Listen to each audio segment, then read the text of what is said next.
All right, so welcome back, everybody, to the Eric and Tom Show. We are back today. We got a lot of stuff to go over. We are ready for phase two of our project. If you are just tuning in, good news for you. We've got a boatload of videos on our page, starting with this guy right here.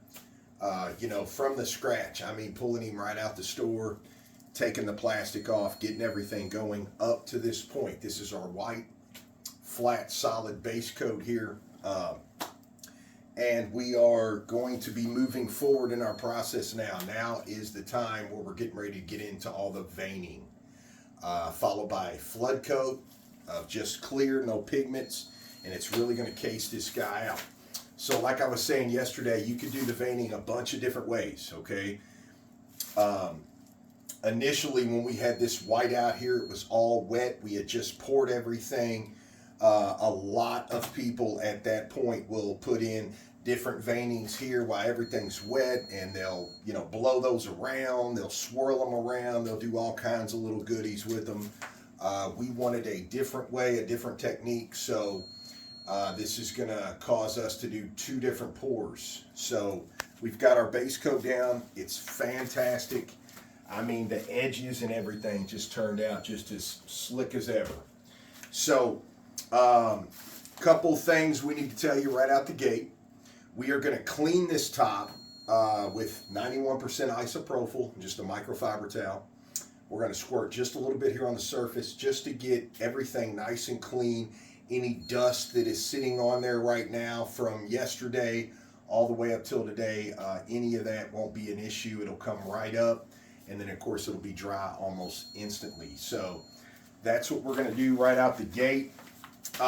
And to answer a possible question, do you need to scuff this up in any way, shape, or form to get ready for the flood coat coming? And the answer in this case is no. A lot of it depends on your resin of choice, okay? But with the resin we are using, this is countertop epoxy, black label. They recommend 4 to 7 days after this initial pour. If you're going to do another pour, then it's good at that point to do a light scuff to make that next pour bond. So I would even shrink that down myself. Anything past 3 days, I would definitely probably just rough that up and, obviously clean it with the isopropyl like we're getting ready to do before you apply the next coat. But in our instance, we just did this yesterday. We're not even at 24 hours yet, so we are perfectly fine. We are ready to take this next step. So just like always, I'm gonna test my little bottle here. You don't want a whole lot of this. You just want to, just like if you were cleaning off a table or anything. We're just gonna dampen that just a little bit here. And I'm gonna take my microfiber towel and we're just gonna work this around, just cleaning the table. That's all we're doing. You'll feel it. It'll start to drag on you and everything because we are just getting this surface here. Any type of dust, anything like that. That's all we're trying to get off.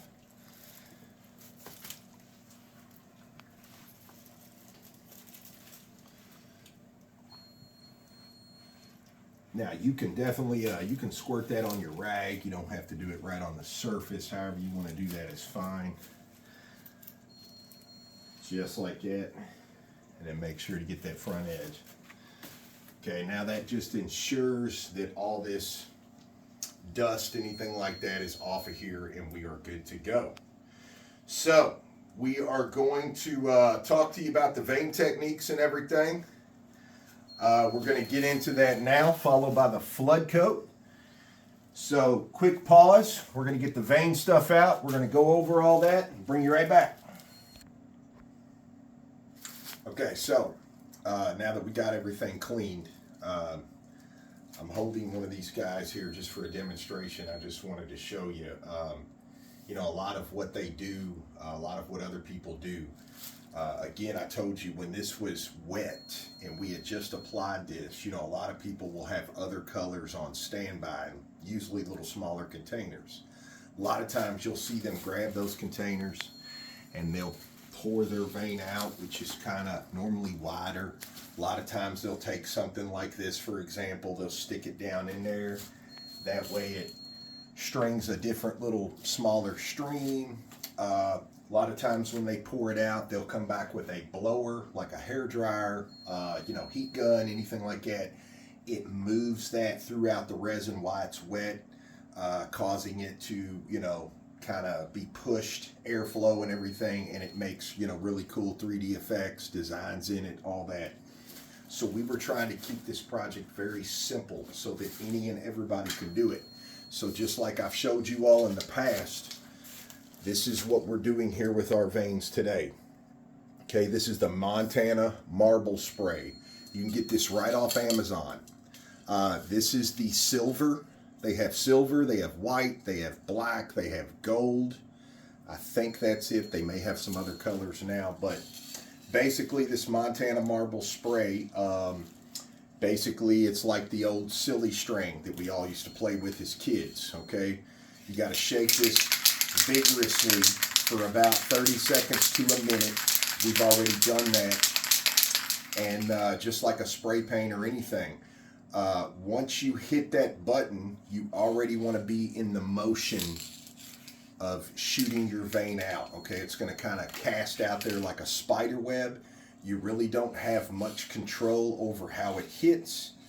It does its own thing, so I'm getting ready to do it for you so you can kind of see, but, again, whatever direction you're getting ready to go, there's no rhyme, there's no reason, there's not too much, too less. It's all about your preference and what you want to see.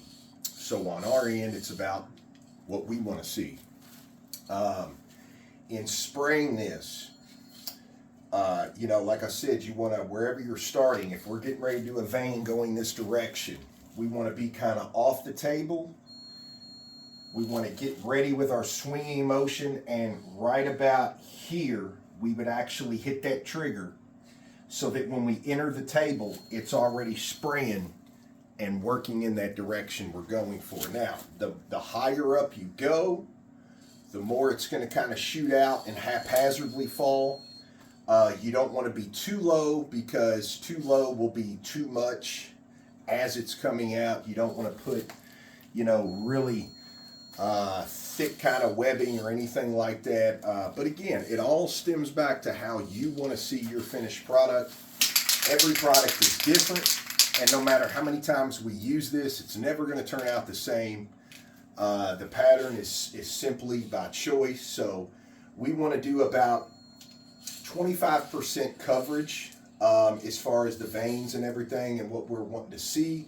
We will obviously want to get some out here on the edges, but keep in mind with our piece, it will be trapped in between two walls tightly and the back wall here. So the surface and this front edge is actually what we're going to see when it goes to get installed. So keep that in mind on your end. If you have open walls over here, then you want to get a lot of your side, your left side, your right side, you would want the veining to go into that as well, where we don't.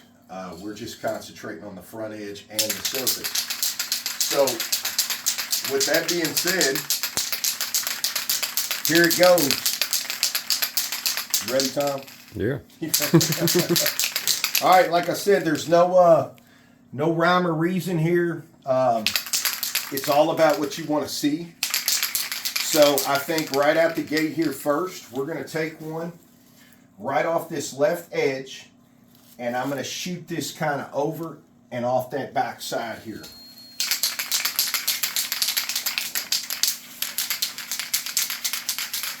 Always check your can. That's why I keep this here. Little demonstration.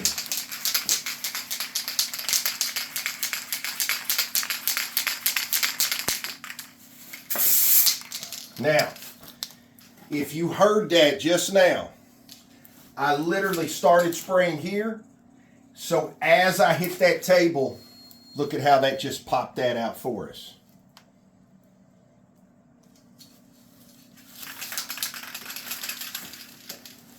So we had a nice little run over this edge right here. Now, you will notice this. Tom, show them this right here. See this little guy dangling, okay? All you got to do here, is take your finger right at the point it leaves that counter and push. Now it's down to one little strand, and then look, take your finger, push that. That's it. So there's our first little cute vein here that's taken up a lot of that center, spirals off over here to the back.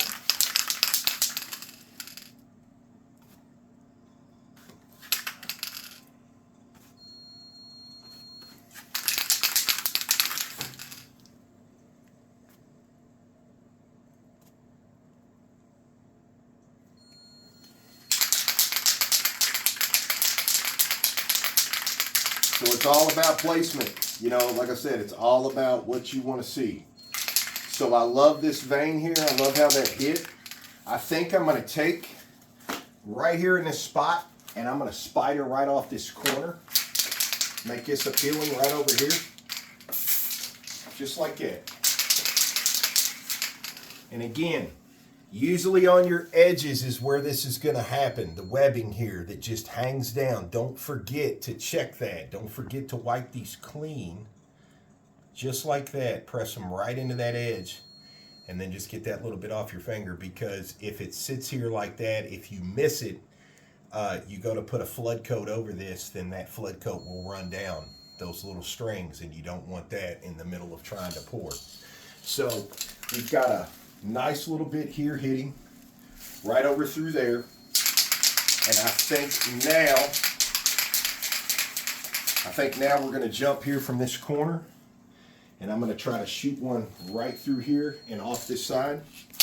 We don't want to cover a lot of this piece, but we definitely want some veining to show up. So one here, and then flop it that way. Here we go. There's that one. Just like that.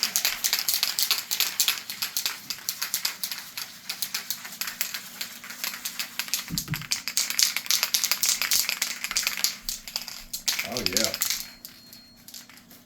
Tom, I like it. Okay.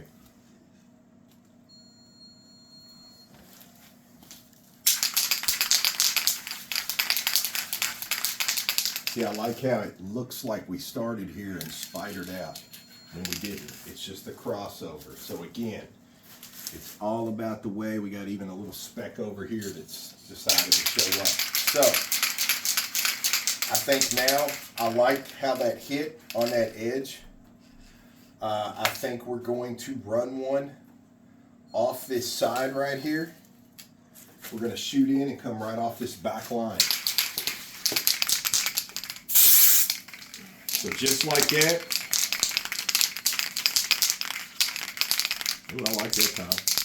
I think I'm going to have one start here, come in, and spider right off that back. What do you think? Yeah. Just like that.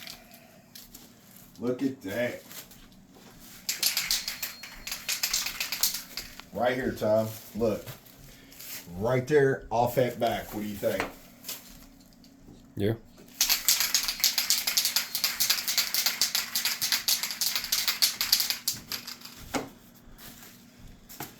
So remember, don't forget to push those down.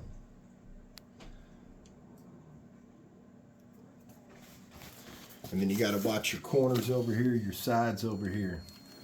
Just rake your hand up underneath there and make sure you haven't missed any.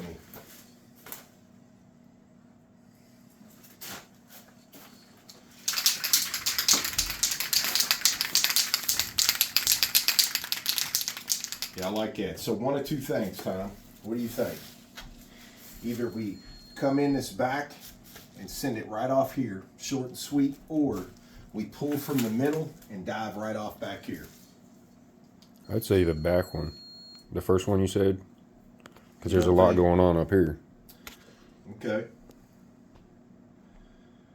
Let's see. So again, you know, everybody at home, this is all by choice. You know, a lot of people might even leave this as is. I mean, this could be done. You know, she doesn't want a ton of veining. So this could definitely be done right here at this point.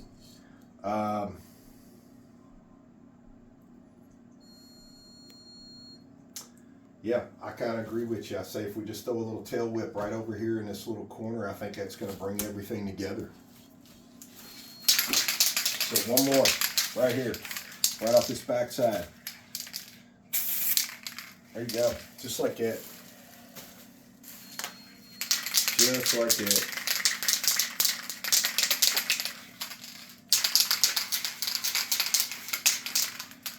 What do you think? I think it looks good. Yep, I think I like it. I'm almost wondering, Tom, if we need just a little small guy to hit off center right through here just to make more of a defiant shape right here with those. Yeah. Yeah? Yeah. I think one more will do it. Right here. We're going to kind of go off center. So center would be like somewhere in here between these two spans. We're going to go off center and cut right through here and right out that back side. What do you think? Yeah. Just like that. Look. Oh yeah. There we go. That made it. That's what we were looking for. So on our end, our veining is done. I mean, wasn't that super simple? Like I said, anybody can do this. This is why we went about this with this approach. You know, we realize and we know a lot of the multicolors going in on the wet side and trying to blow them around, and it, you know, there's a lot of times we started that process, didn't look so hot, it actually turned out great, but you know, a lot of times you can move stuff too much, not enough, and it gets very complicated and you're really not happy with what you're seeing. So this is an easy way to get beautiful granite veining in this gorgeous white top. And this is just the simplest way to do that right there. Takes all the stress out of it, it takes all the worrying, and it takes just all those things out of the equation so you don't have any problems. We are happy with this. This looks fantastic. We don't want any more veining in that. We wanted to leave a lot of this white pearl that you're seeing up here just as sleek as ever. It's going to look very good in Teresa's laundry room. So we are definitely happy with this portion right here. I'm sure Miss Teresa is going to agree. So we're going to check with her, make sure we're good to go, and we're going to bring you right back. Don't miss out. We're going to hook you up with the flood coat. We're going to mix that. We're going to show you what's going on there all the way back through just like yesterday, and we're going to get this top completely finished out. Delivery is late this week. So stay tuned. Don't go anywhere. And if you're watching this, just know that the flood coat's coming next. So go on back on our page.